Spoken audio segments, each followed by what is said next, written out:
Salut, c'est Vince. J'espère que tu vas bien. Eh ben, on se retrouve là dans un nouvel audio des palabres nocturnes puisqu'il est 1h55.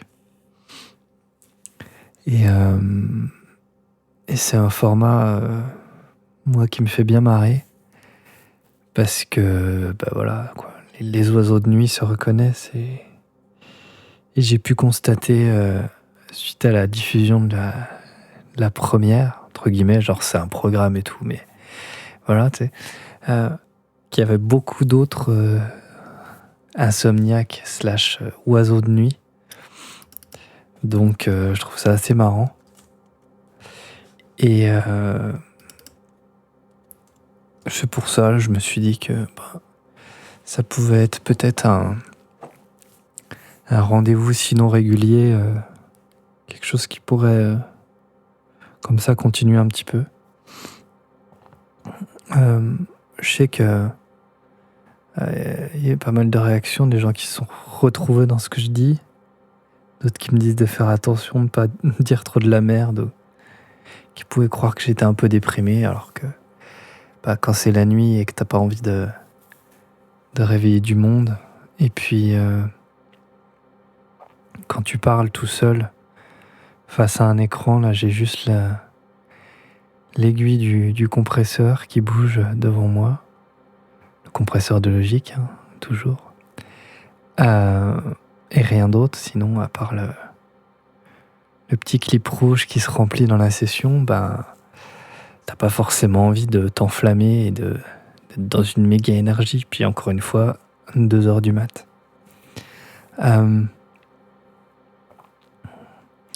N'empêche que ouais, il y a beaucoup de gens comme ça, beaucoup de musiciens et d'artistes qui sont un peu insomniaques, mais c'est pas forcément de ça dont je voudrais parler aujourd'hui, ce soir.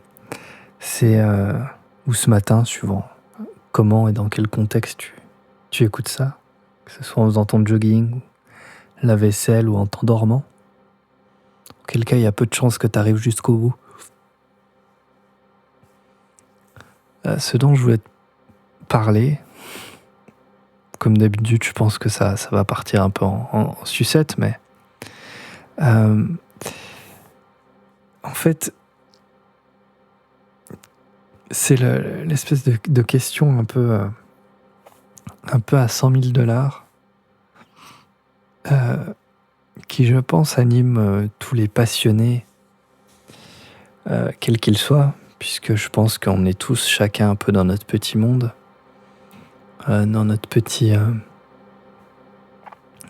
carcan, voilà, familial, professionnel, et puis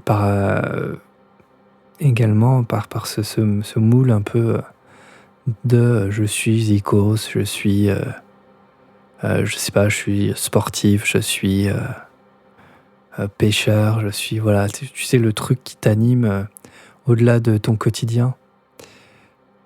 C'est aussi pour ça d'ailleurs que je suis toujours un petit peu dérangé quand on demande qu'est-ce que tu fais dans la vie et que la réponse est nécessairement ton boulot.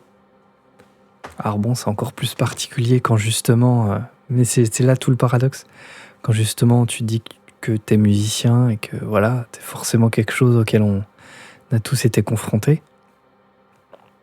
Et puis t'as les pragmatiques, finalement c'est peut-être ceux-là que je préfère dans ce cas-là. Ils vont te dire, mais musicien qui paye le loyer ou juste musicien, voilà. Il y a peut-être un peu de ça, effectivement. Mais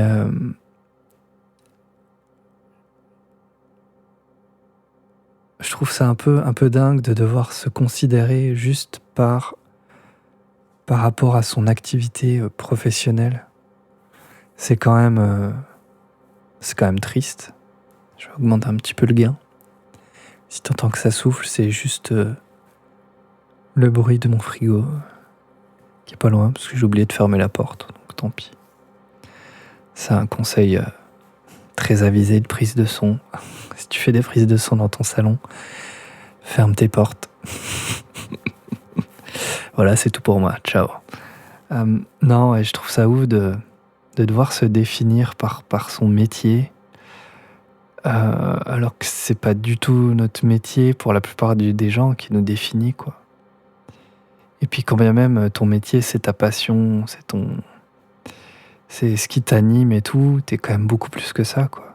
Enfin, même un mec méga connu qui a fait une carrière de ouf, enfin, il est beaucoup plus que ça. Je sais plus, j'ai vu là il y a pas longtemps, Neil Young, il a acheté, enfin, il est départ dans un truc de train électrique. Des gens, il est méga fan de train électrique apparemment. Euh, et enfin, je sais pas, je trouve, voilà, ça, c'est le premier exemple qui me vient, mais en fait, c'est juste pour dire qu'on est complètement. Alors après, je sais pas dans quelle mesure c'est véridique et tout. L'info, Neil Young est passionné de modélisme ferroviaire, mais j'aimais bien quand j'étais petit. Ça, c'est assez kiffant. Je crois qu'il y a pas mal de petits garçons comme ça. Mais je trouve, ouais, c'est assez révélateur pour dire que voilà, on n'est pas que défini par ce qu'on fait au quotidien ou ce qui nous paye notre loyer, quoi. Et je trouve ça un peu triste quand on se présente à des gens, bah ouais, forcément le cadre de référence, c'est qu'est-ce que tu fais dans la vie, et ça va être le premier critère pour un peu jauger la personne, quoi. Qu'est-ce qu'elle fait dans la vie? Ben, elle est avocate, elle est architecte, elle est caissière, elle est... Et c'est un truc, je sais pas si c'est très français ou si c'est le cas dans d'autres cultures. Mais je me souviens quand j'étais en Irlande, j'y ai vécu une petite année, il y a pas mal de temps, en 2006. C'est d'ailleurs à ce moment-là que je me suis vraiment mis sérieusement à la MAO, parce que j'avais que ça à foutre. J'étais dans une ville de 5000 habitants. Et voilà, et j'étais encore assez jeune, j'avais 22 ans à peine, je crois. Bref, et du coup, ben voilà, moi je faisais du son tout seul le soir, parce que je me faisais chier. Puis le week-end, j'allais retrouver d'autres copains français, un peu partout, notamment à Galway, si tu connais. Puis on allait faire la fête, boire beaucoup, beaucoup trop de bière.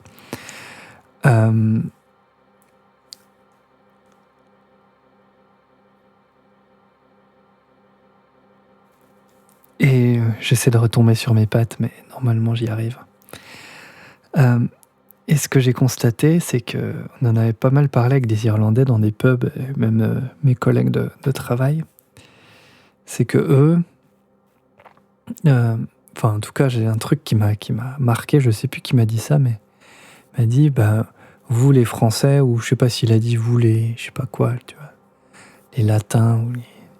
Je crois qu'il disait vous les Français, peut-être juste parce que j'étais Français, mais vous les Français, vous vivez pour travailler, et nous on travaille juste pour vivre. Et en fait, il m'expliquait derrière ça, c'est qu'en fait, n'importe qui, et ça c'est vrai que ça se vérifie aussi en Angleterre, mais encore plus en Irlande, en tout cas, dans mon souvenir, qui est peut-être un petit peu romancé maintenant depuis, mais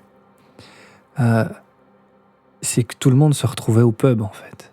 Et que tu pouvais avoir accoudé en train de rigoler 3 parfaits inconnus, et dedans, t'avais un médecin, un ouvrier, et puis un chauffeur, ou je sais pas quoi, tu vois, un mécano, peu importe. Et il n'y avait aucune barrière à ce niveau-là, tu vois. Ah, évidemment, il y a toujours des différences, parce que ben, le métier que tu fais aussi définit ton niveau de vie, et du coup, ton niveau de vie définit aussi, en partie en tout cas, qui tu es, ou du moins comment tu vis. Et donc ça influe aussi sur qui tu es, sur ton moral, etc. Mais bon, là, on s'embarquerait dans une palabre sur l'argent et le rapport à l'argent, qui est quelque chose d'assez complexe aussi. Mais du coup, c'est vraiment quelque chose qui m'est resté, quoi. Sur le fait qu'effectivement, en tout cas nous, dans notre culture française, avec la culture par exemple du diplôme, etc., on est quand même vachement défini par ça, quoi. Et par les études que tu fais ou que tu vas faire, par le métier que tu as ou que tu veux faire. Et c'est vraiment un des premiers critères. Alors que moi, quand je rencontre quelqu'un, c'est peut-être parce que j'ai la chance d'avoir fait de ma passion mon métier et que je suis à côté de la plaque des fois, tu vois. Et parce que j'ai pas de notion de c'est la semaine, c'est le week-end, puisque je travaille tout le temps et jamais, en fait. Et parce que je fais des choses juste un peu pour moi, quoi. Alors même si, même quand tu es à ton compte, machin, de toute façon, tu bosses toujours quand même pour quelqu'un, puisque ce quelqu'un, ça va être tes clients, ça va être... Voilà. T'as quand même des deadlines, t'as quand même des choses à faire, mais t'es dans une forme d'autogestion, quoi. Mais du coup, ouais, moi je sais pas, tu dis à quelqu'un qu'est-ce qu'il fait dans la vie, il fait pas que avoir son 9 to 5, quoi, son job, tu vois, de 9h à 17h. C'est ses passions, c'est les petits trains de Neil Young, c'est je sais pas, t'es pêcheur à la carpe, tu vois. Et pour moi, c'est un dit plus long, un mec qui va passer tout un week-end, je sais pas, sous une tente, sous la pluie, pour être peinard, essayer de pêcher des poissons, que de savoir qu'il bosse dans un bureau, tu vois, toute la semaine, quoi. Parce que pour la plupart des gens, et c'est sûrement ton cas, puisque c'est la plupart des gens, pour le coup, c'est pas une statistique foireuse à la vigne, c'est la plupart des gens, ils font un métier, voilà, juste par nécessité, parce qu'on est dans un monde, on a besoin d'argent pour vivre, voire survivre. Et que donc, oui, j'ai un métier, mais c'est pas ça qui me définit, quoi. Tu vois. Et n'importe quel statut, en fait, ne nous définit pas en tant que personne, tu vois. Et c'est aussi pour ça que moi, je fais des trucs des fois, tu vois, comme ce genre d'audio, là, de podcast, de palabre nocturne. Parce que je veux pas être enfermé dans un truc, parce que moi, je suis plus que juste un mec qui fait des tutos ou qui vend des cours en ligne de musique, qui aide des gens à faire leur musique et tout. Et je suis très content de ça, de faire ça, d'avoir développé ce truc-là, et de continuer à le faire, vraiment. Et plus ça va, plus c'est cool, quoi. Parce que ça, les choses s'accumulent et quand les chiffres grossissent, en fait, les choses deviennent un petit peu plus faciles sur Internet. Et ça prend du temps. Enfin bref. Et du coup, moi j'ai cette chance-là, mais la plupart des gens n'ont pas cette chance, et c'est pas pour autant que, tu vois, on n'est pas défini par ce qu'on fait, quoi. On est beaucoup plus. Et quelqu'un qui est... Tu vois, je sais pas, Gainsbourg, je pense que jusqu'à ses 30 ans, il se définissait pas comme musicien ou auteur-compositeur, quoi. Même s'il faisait des pianos-bars, même s'il devait déjà écrire des chansons, lui, dans sa tête, il était peintre, quoi. Et en tout cas, je pense que c'était son absolu. Et puis ça s'est pas fait, et puis il est devenu ce qu'il est devenu, un musicien brillant, adulé et riche. Ça l'a pas empêché d'avoir toujours ces grosses névroses et ces grosses blessures, mais ça c'est justement, c'est encore un exemple qu'on est beaucoup plus que ce qu'on montre et que ce qu'on voit, quoi. C'est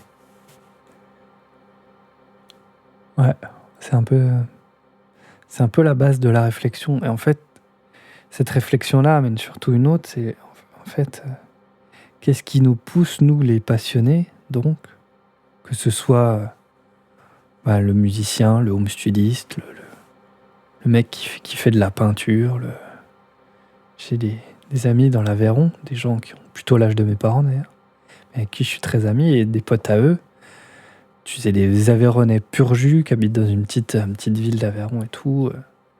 Et c'est plutôt, tu te dis, c'est un profil vaguement plutôt rural, quoi.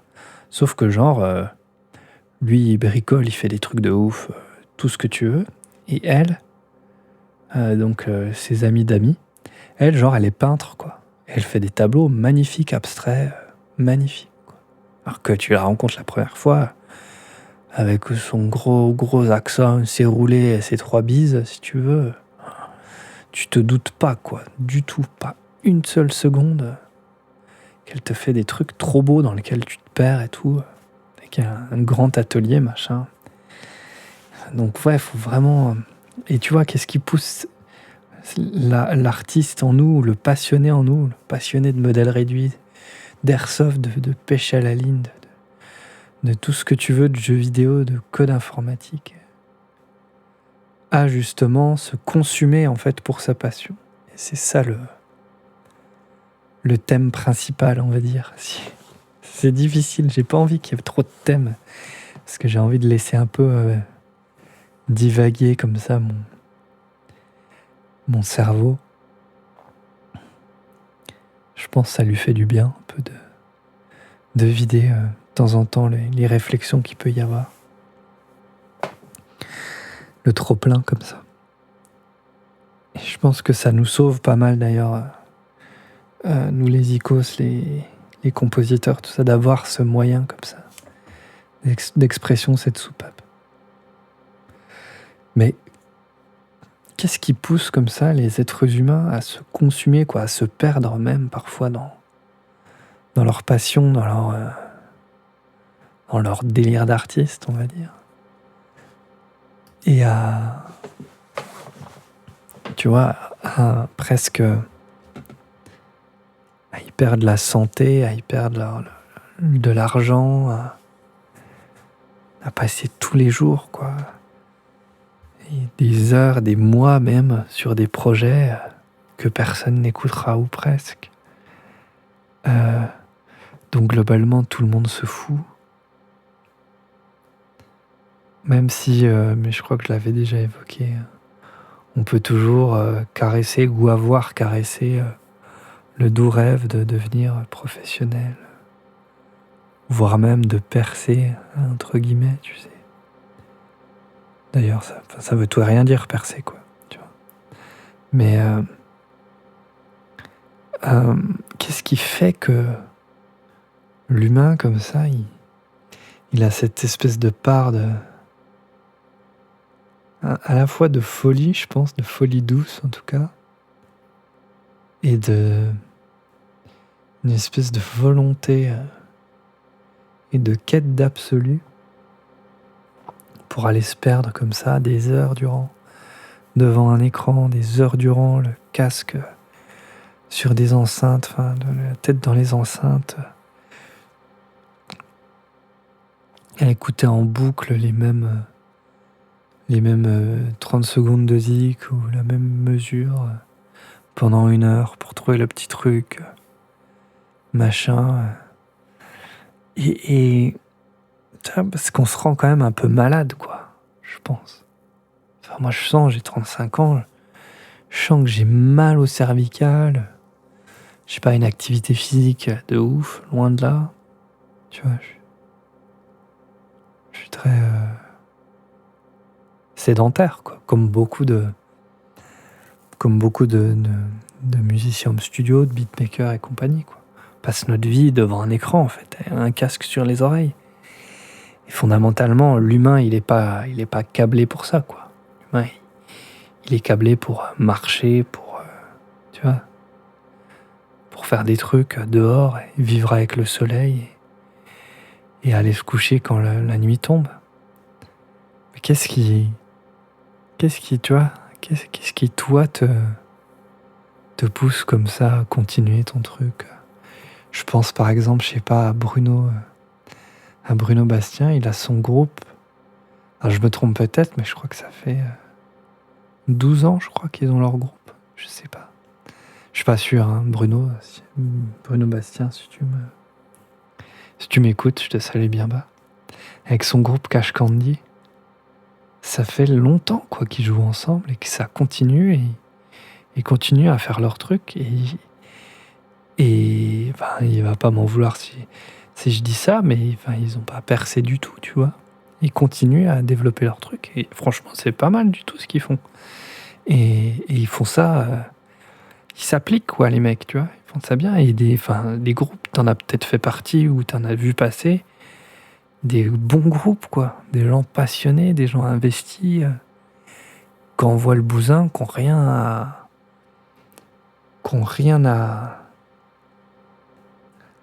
à envier, en fait, à des plus gros groupes. Et je pense d'ailleurs, on a tous déjà été scotchés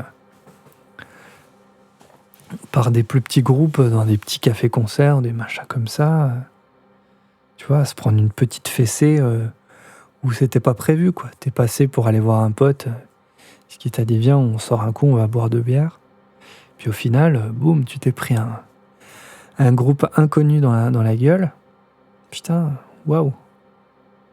Tu vois, et qu'est-ce qui nous pousse comme ça? Qu'est-ce qui pousse Bruno Bastien et ses potes? Qu'est-ce qui nous pousse? Qu'est-ce qui me pousse, moi, à continuer à faire des trucs, à sortir des EP sous le manteau sur SoundCloud, enfin sur Bandcamp? Tu vois, et j'ai pas de réponse, hein. Je pose des questions, et puis de toute façon, je veux pas du tout me poser comme une figure sachante ou de quoi que ce soit, tu vois. Je me pose des questions. Et ça me titille vraiment beaucoup parfois, tu vois. Et je crois que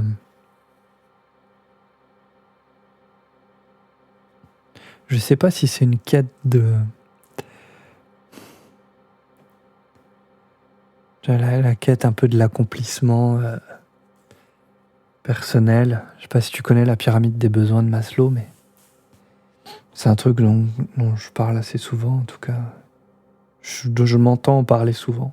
Je sais pas si c'est sur ma chaîne YouTube que j'en parle ou dans des discussions, mais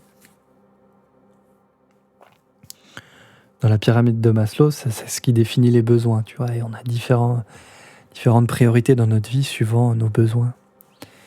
Et un des tout derniers besoins, une fois qu'on a rempli nos besoins de sécurité, nos besoins, tu vois, d'avoir de la nourriture, un abri, des vêtements, il faudrait que je ressorte le truc. En même temps, je suis con, je suis devant mon ordi, donc je peux te le dire. Tout simplement, mais c'est un truc très, très basique, quoi. Donc, c'est la pyramide des besoins. Voilà. Donc, tu as les besoins physiologiques. Donc, tu vois, là, manger, boire, baiser, dormir, respirer. Ensuite, tu as les besoins de sécurité. Donc, être dans un cadre qui nous stabilise, en gros. Et dans lequel, si tu veux, on n'a pas la peur du lendemain sans arrêt. Ensuite, tu as le besoin d'appartenance. Ok, voilà, le besoin d'amour, le besoin de faire partie d'un groupe, besoin d'être dans un groupe d'amis ou d'être dans une tribu quelconque.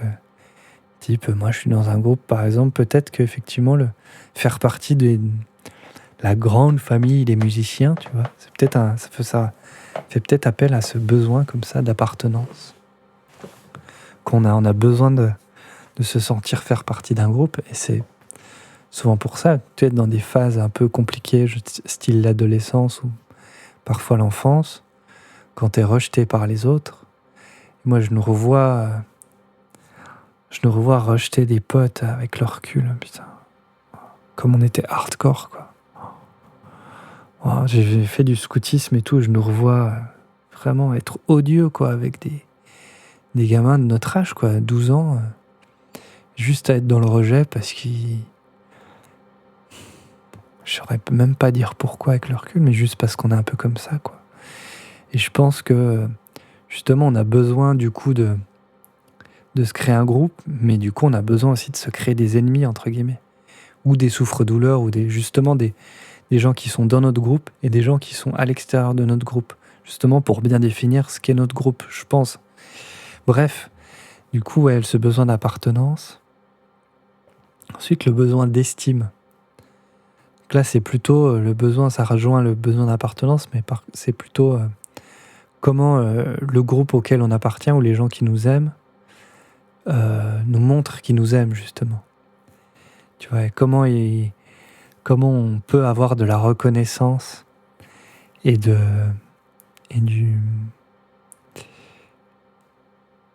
je sais pas, de se sentir utile, valorisé, quoi, tu vois.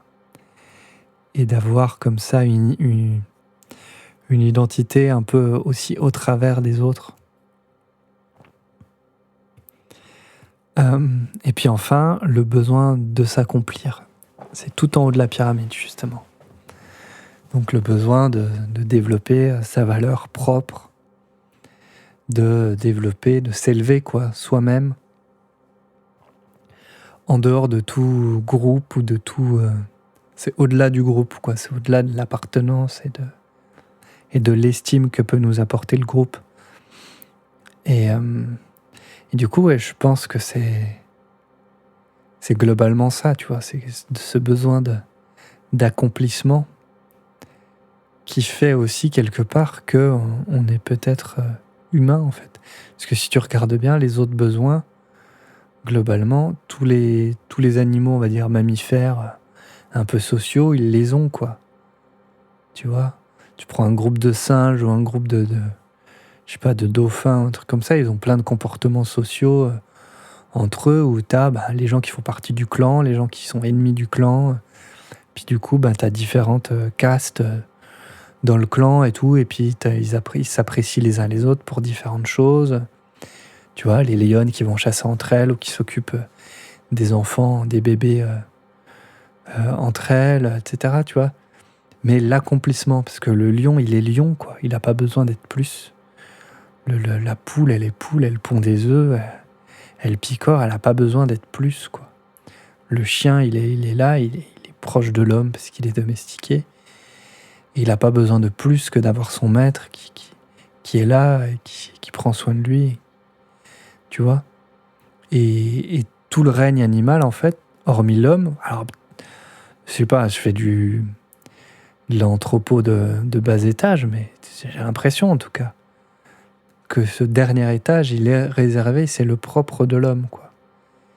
Et est-ce que c'est parce que on écrit, on a conscience comme ça du futur, beaucoup plus que les animaux? Je crois que certains animaux ont conscience du passé, puisque par exemple les éléphants ont des genres de rites funéraires quand ils ont des chemins dans la savane, en gros, et quand ils retrouvent, parce qu'ils prennent toujours les mêmes chemins, et quand ils repassent sur un chemin et qu'ils voient la dépouille ou la carcasse ou les ossements d'un ancien de leur clan, ils s'arrêtent, parfois ils s'arrêtent même pour la journée. Tu vois, ils s'arrêtent autour de la carcasse, quoi. Tu les vois, ils tripotent la trompe, avec la trompe, ils tripotent les os, tu vois. Et mais ça reste des éléphants qui sont totalement complets, quoi, qui sont parfaits dans ce qu'ils sont et qui n'ont pas besoin de plus. Mais donc, je vais pas faire toute la liste de tous les animaux que je connais, parce qu'il y a quand même pas mal d'animaux sur Terre. Je pense que tu as compris le principe, tu vois. Ce besoin de s'accomplir, c'est un truc...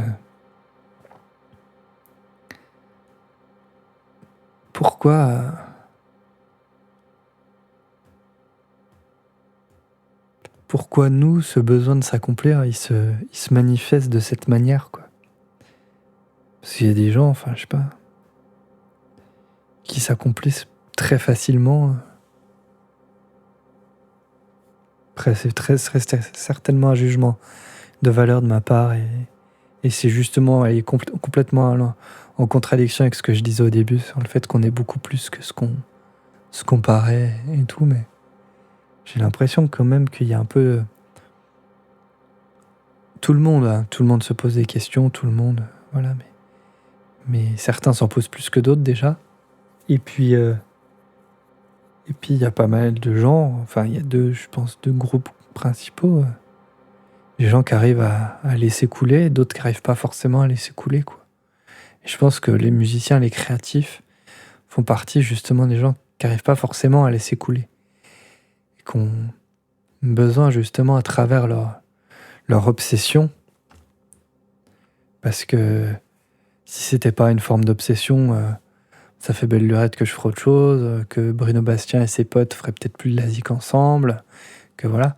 Si on n'avait pas cette obsession, et j'ai plein d'autres gens à qui je parle, j'ai juste l'exemple de toi, Bibidi, excuse-moi, mais c'est pour toi celui-là. Mais tu vois, qu'est-ce qui...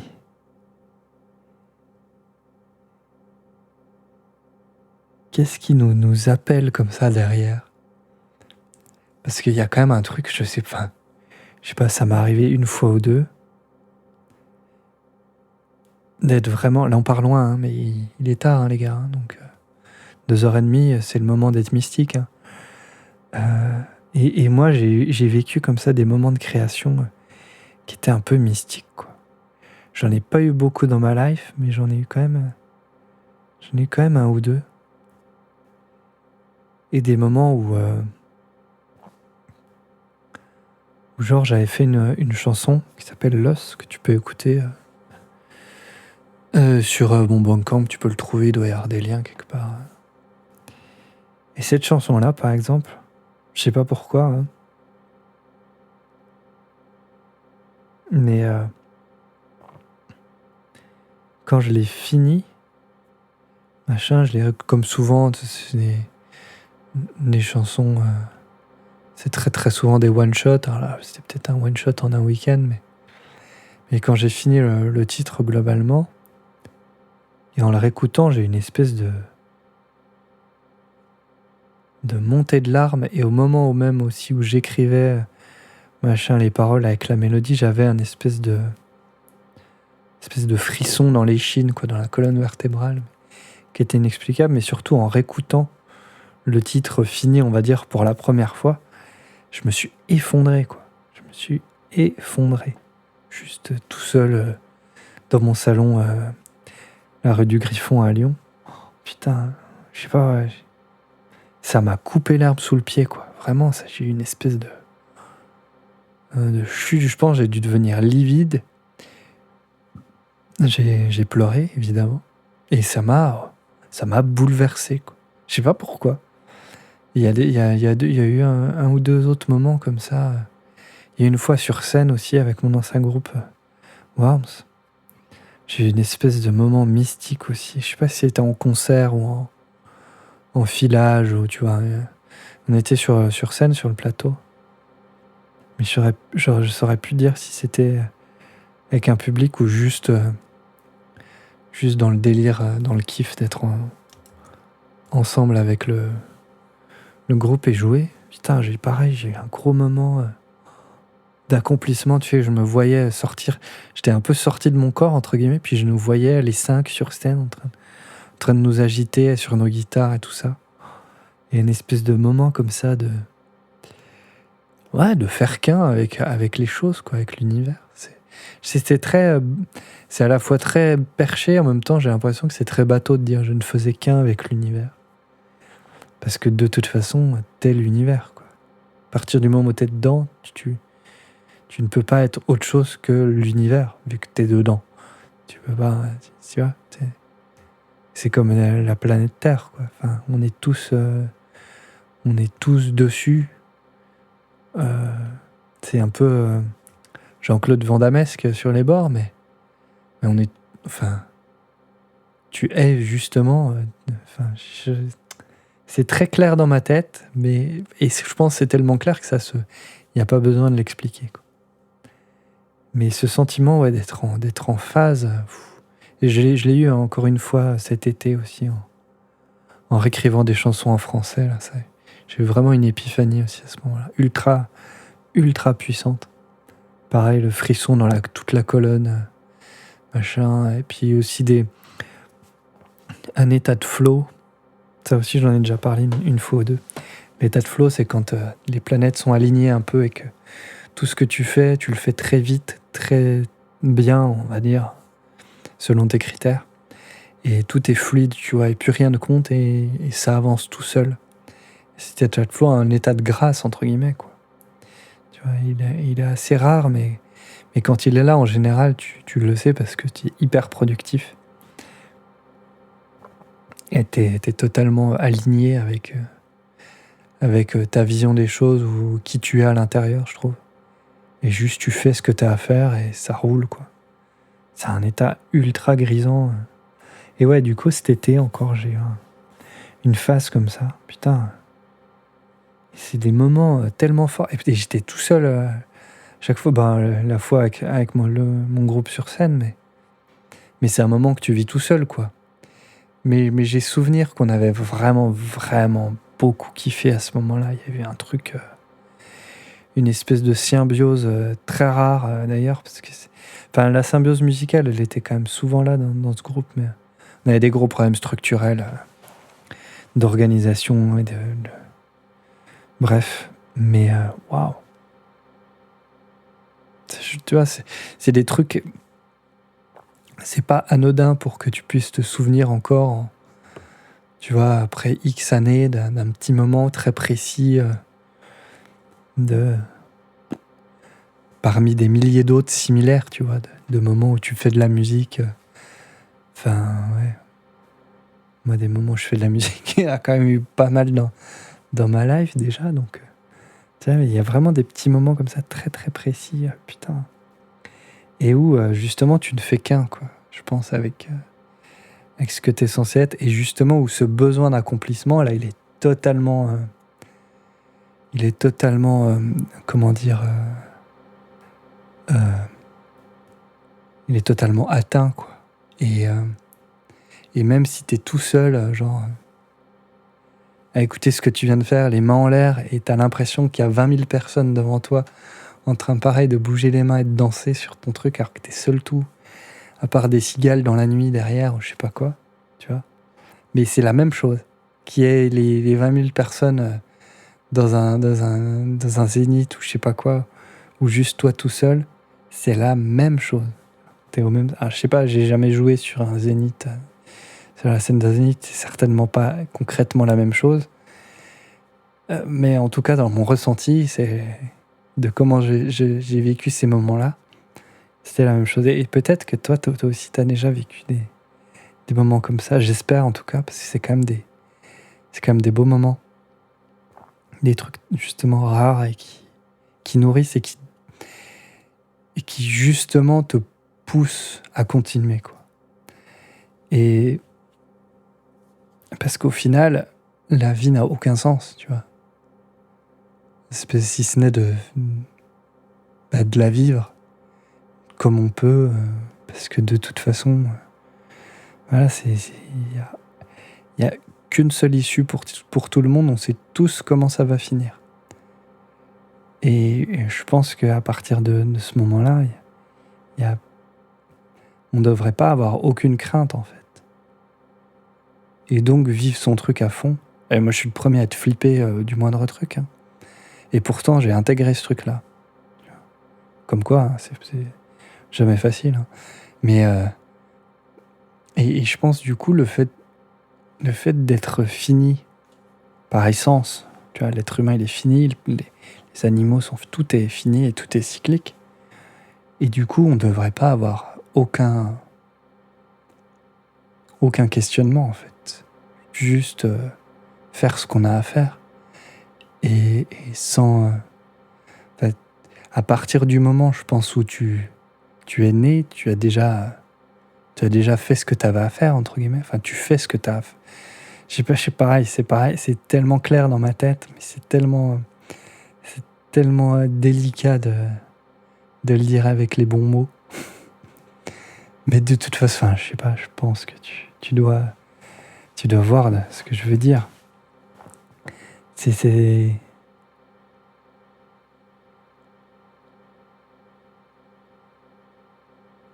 enfin, même si peut-être tu survis ou t'es en galère, et même si on a tous des phases comme ça, enfin, je sais pas. Moi, j'ai passé 10 ans sous le seuil de pauvreté, et le moindre la moindre thune que j'avais, ça s'est passé dans la musique, ça passait dans... Tu vois, et il y avait aucun... Et j'avais aucune velléité de m'élever socialement, ou de m'élever financièrement, ou de m'élever autrement que juste faire de la musique. Et je crois qu'à un moment, il faut juste accepter, tu vois, aussi, qu'on est ce qu'on est, qu'on n'est peut-être pas...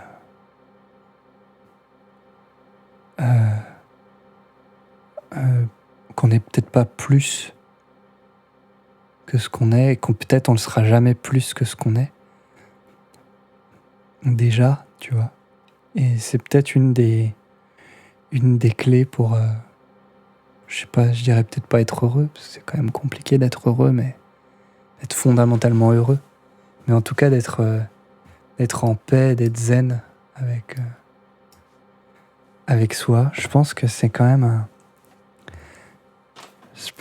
quand même une des clés, je sais pas trop, tu vois, d'accepter en fait. Accepter, putain, je fais 1m64, je l'ai toujours pas accepté, tu vois. Pourtant, à un moment, t'as pas le choix, quoi. Tu vois. Et moi, j'ai toujours l'impression d'être le nain de jardin du collège. C'était mon surnom au collège. Pas facile. Et d'être, tu sais, ce mec qui a 17 ans, mais tu lui en donnes 13, quoi.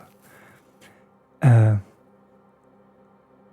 crois que, ouais, si t'acceptes pas, à un moment, si tu lâches pas prise, quoi. Lâcher prise, pareil, c'est un mot fourre-tout, mais si tu lâches pas prise aussi sur ce que t'es, qui tu es, je suis pas certain que tu puisses vraiment t'épanouir, quoi. Et t'es toujours après dans une fuite en avant, à vouloir plus. Et c'est bien de vouloir plus, je pense, de chercher justement à s'élever. C'est ce fameux besoin d'accomplissement, mais il faut pas oublier quand même Enfin, faut que ça continue à avoir du sens pour toi, quoi. Si c'est juste pour t'élever et sortir, je sais pas de quoi, d'une misère sociale ou économique, oui, mais au-delà, une fois que t'es sorti vraiment du mode survie, en fait, tu vois, fondamentalement, la plupart des humains, ils ont pas besoin de grand-chose, quoi. Et ils aspirent juste à être un peu en paix. Justement, la fameuse pyramide des besoins, globalement, pour la plupart des gens, elle est pas si compliquée que ça à remplir, tu vois. Et pourtant, putain, c'est quand même parfois le combat et la lutte, le combat ordinaire, je crois. C'était une BD de Larsenet. Vachement cool. Je sais pas si c'est le combat ordinaire ou la lutte ordinaire. Tu me diras dans les commentaires si tu connais. Et il y a ce truc-là, quoi. Du coup, je sais pas ce qui nous pousse vraiment à nous perdre comme ça. Et je pense qu'il n'y a pas de réponse. C'est juste, ça fait partie de qui on est, quoi. L'être humain, il est tellement passionnant. C'est un truc de ouf, quoi. Entre les gens super intelligents, les gens qui parlent plein de langues différentes, les gens qui sont super bons cuisiniers, les purs zikos, les gens qui savent super bien dessiner. Enfin, tout le monde a un talent, quoi. Et c'est pas forcément un talent artistique. Tout le monde a au moins un talent, au moins un truc en plus, tu vois. Un truc que d'autres n'ont pas. Et qui, je pense, nous aide justement c'est peut-être ce petit haut de la pyramide, cette petite pointe de la pyramide qui est propre à chacun. Peut-être qu'elle est définie aussi par ce petit talent-là, petit ou grand talent, suivant notre jauge un peu de valeur. Mais tu vois, quelqu'un qui est... Je vois la mère d'un pote, elle est à fond avec les enfants, c'est un truc. Elle adore les enfants, elle s'occupe de ses petits-enfants de ouf et tout, elle a une énergie de dingue. Tu vois, et elle, tu sais ce que c'est son talent, quoi. En plus d'être super pétillante, machin, mais elle, son truc, c'est les enfants, tu vois. Et Et il y a plein de gens comme ça, ils ont un truc en plus qui est plus ou moins défini, qui est plus ou moins visible aussi. Tu vois. Pour ça, il faut toujours se méfier aussi des apparences et des jugements trop hâtifs. Et encore une fois, tu vois. Comme quoi, je retombe un peu sur mes pattes des fois. Toujours se méfier des jugements de valeur. C'est dire, ah ouais, t'es en fac de psycho. Ouais, super. Ça, tu vois, ça c'est mon jugement de valeur, quoi. Alors que je fais de la psychologie à 2 balles constamment dans mes vidéos, et en l'occurrence dans cet épisode, pas mal, tu vois. Donc, toujours se méfier comme ça.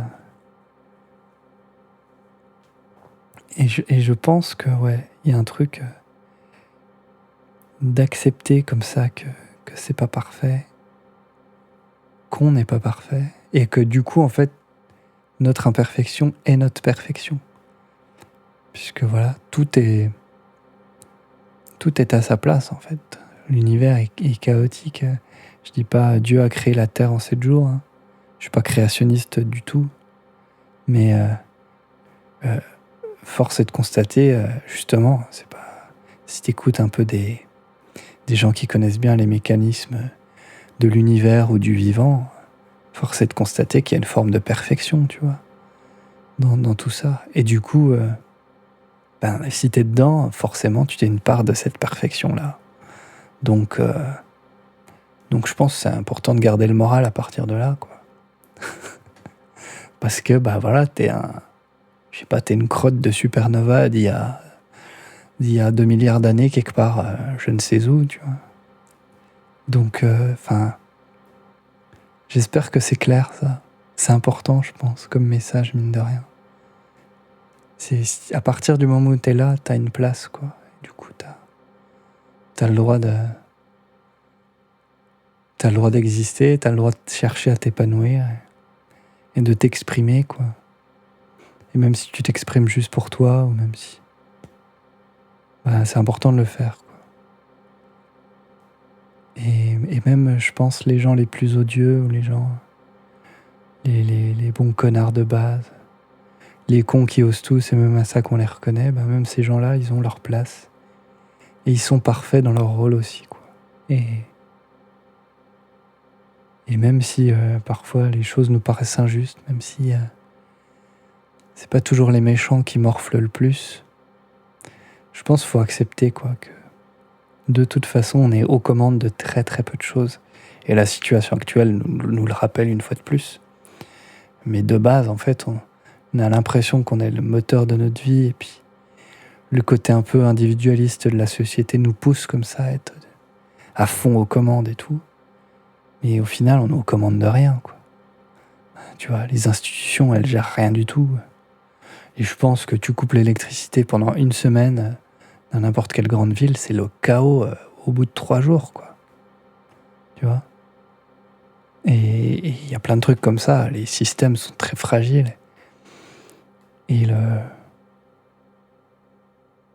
tout est toujours sur le fil, en fait. On vit dans une forme d'équilibre instable, de plus en plus instable, d'ailleurs. Souvent, je me demande, est-ce que ça rejoint un peu ce que j'ai compris de la physique quantique, qui est que... Alors, je sais pas si c'est vrai, je dis peut-être des conneries, souvent pareil, le mot quantique, c'est un mot fourre-tout, mais que finalement, quelque chose existe parce qu'on est là pour le voir, tu vois. Et que finalement, si personne n'est là pour voir ou constater un phénomène, je dis voir avec les yeux, mais c'est plutôt pour constater un phénomène, être capable de le mesurer, tu vois. Du coup, ce truc-là n'existe pas, je sais pas. Il y avait un truc comme ça. Mais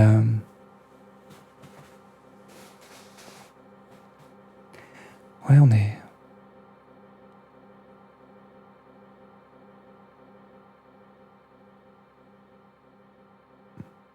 Tu vois, là, je me suis perdu. En même temps, ça fait un moment que je cause, en fait. Du coup, je pense que si j'ai pas réussi à retomber sur mes pattes comme un vieux matou, c'est que c'est peut-être l'heure de fermer. En même temps, franchement, si t'as tenu jusque-là, chapeau. Ou alors c'est que ta vaisselle était très longue, comme je sais plus qui m'avait laissé ce commentaire-là, Il avait un gros tas de vaisselle, du coup, il m'a écouté pendant sa vaisselle. Je compatis tellement sur l'histoire de la vaisselle, putain. C'est team pas de lave-vaisselle. Ça, c'est... Ça fait partie des choses de la vie, justement, qui sont bien compliquées à accepter, hein, de devoir faire cette putain de vaisselle. Ben, je crois qu'on va en rester sur cette note très très terre à terre, après être parti assez loin, je crois. Et puis voilà, je sais pas si ça intéresse vraiment. C'est juste des réflexions comme ça, je sais pas. C'est un peu de la philosophie de comptoir et de la psycho de comptoir, mais moi ça me fait du bien, je crois. Je sais pas. En tout cas, je suis content d'en parler. Après, je sais bien qu'il y a toujours une attente. On projette toujours des choses sur les autres.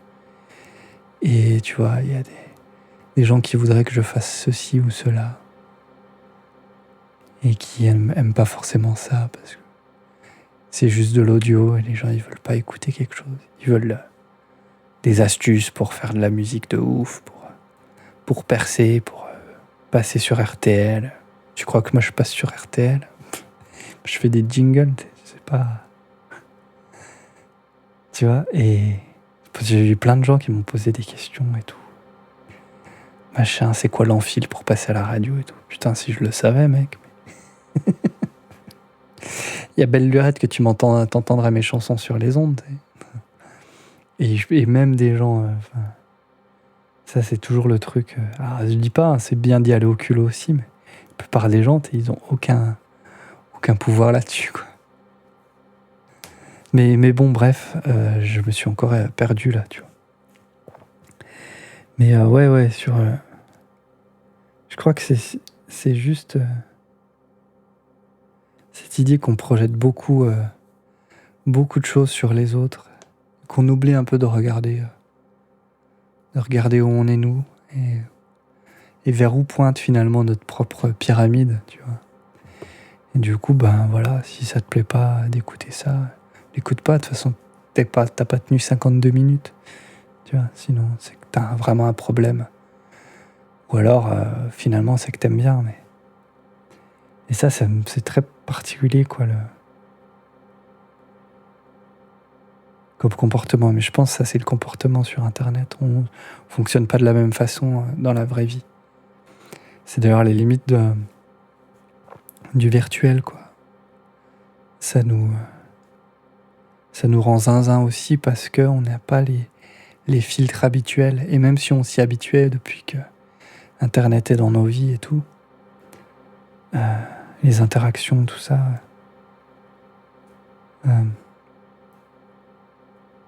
on est quand même... la plupart des gens, on est beaucoup plus poli dans la vraie vie, beaucoup plus retenu et beaucoup moins hardcore, en fait, que sur Internet, quoi. Putain. Moi, j'ai de la chance, c'est pas encore trop la guerre dans les commentaires et tout, mais... peut-être parce que, voilà, pour le moment, j'ai une assez petite audience et du coup, c'est que des gens fréquentables, on va dire.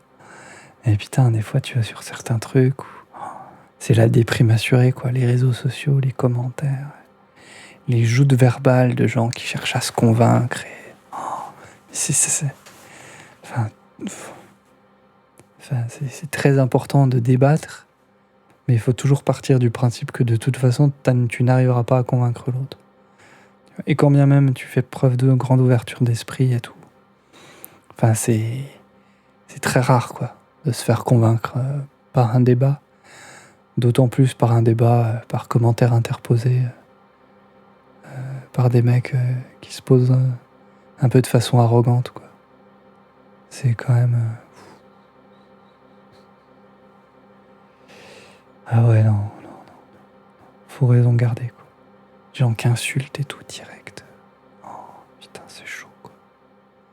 Ça me va, alors que enfin, je sais pas, heureusement qu'on n'est pas comme ça dans la vraie vie, sinon, putain. Ce serait... waouh. Là, ce serait vraiment le combat ordinaire, ouais. La lutte quotidienne, quoi. Putain. Ah ouais, c'est chaud, quoi. Il doit y avoir des vidéos comme ça, genre Internet dans la vraie vie, version commentaire hardcore, il doit y avoir ce genre de truc. Mais putain. Ah ouais, non. Bref, bon, je crois que j'ai tout dit pour ce soir. On va en rester là. J'ai pas vraiment de mot de la fin, je crois que j'ai un peu raté ma sortie. Tout à l'heure, j'avais un bon truc et puis je me suis un peu égaré à nouveau. Mais j'espère que ces petites discussions à sens unique te plaisent, t'accompagnent comme ça le temps d'un petit moment. Voilà, si ça t'aide à t'endormir, c'est très bien. Si ça te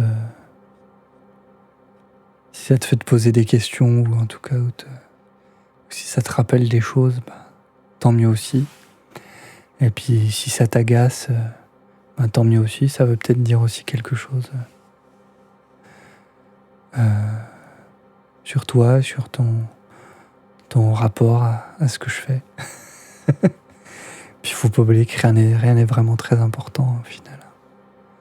Donc faut garder aussi ça en tête. En tout cas, ce qui est important, c'est pas ça, quoi. C'est pas un zozo sur internet qui parle de musique et de concepts plus ou moins foireux.